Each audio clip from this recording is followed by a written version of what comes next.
thank you to all of the very important people that have come here today, but none more so than the families of those officers that we've lost. Ensuring domestic tranquility. That is what you do. It's listed in our Constitution at the very beginning, even before providing for a common defense.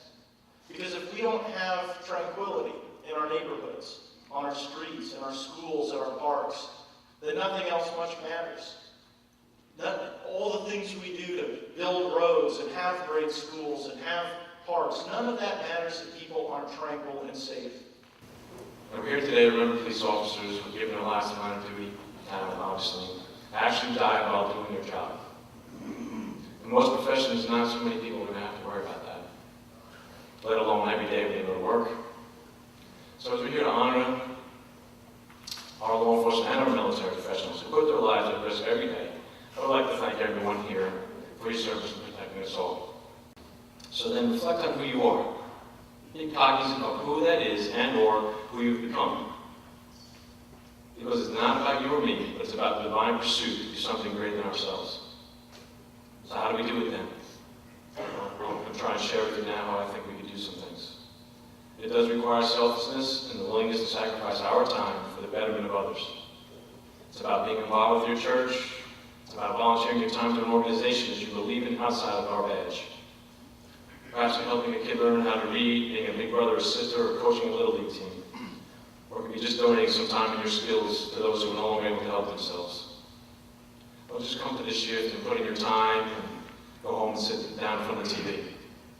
I know there are days when you're dragging and just want to sleep. However, there are many days that you are not. Trust me, I realize that there are many days when you're beat. Working with the task force and my guys, and there's times it just, you become numb. You've been working so long and so many hours.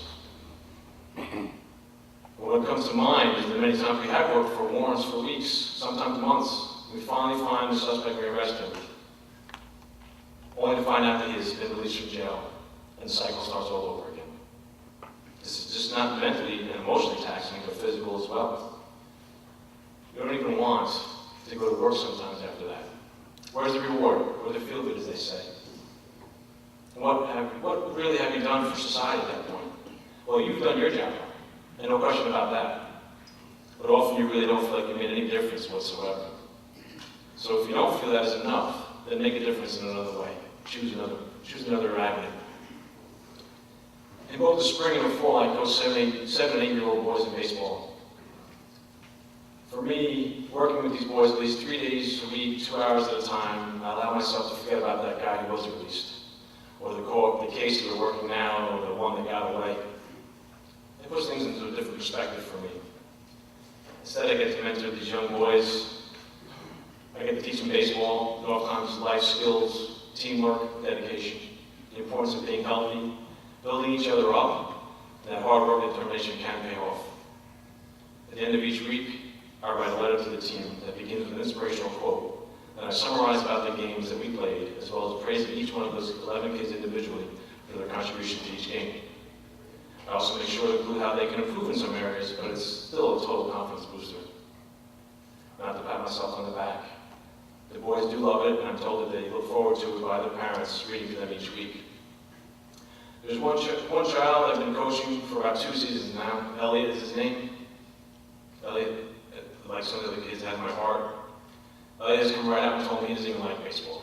He just likes me and he's going to follow me for the next 7 years. I said, Elliot, thank you for telling me what I'm doing for the next 7 years. I had no clue. Elliot's dad left him when he was 2 months old. He's never met him. I've gotten involved with other activities at the park. Recently, I had an umpire write a letter to the board saying in his 19 years officiating at their park, he has never seen a coach so dedicated to the kids and teaching them. Other coaches often come up to me after a game and say, I'm doing a great job. Why do I tell you this? I'll be honest, it does make me feel awesome, and all the hours I put in it makes it totally worth it. But I think about it, I am one person doing this. I don't tell people what I do, but word gets out. And I have obviously affected lives on this path that I've taken as a little league coach. If we all did something like that, how great would that be? The reward is great.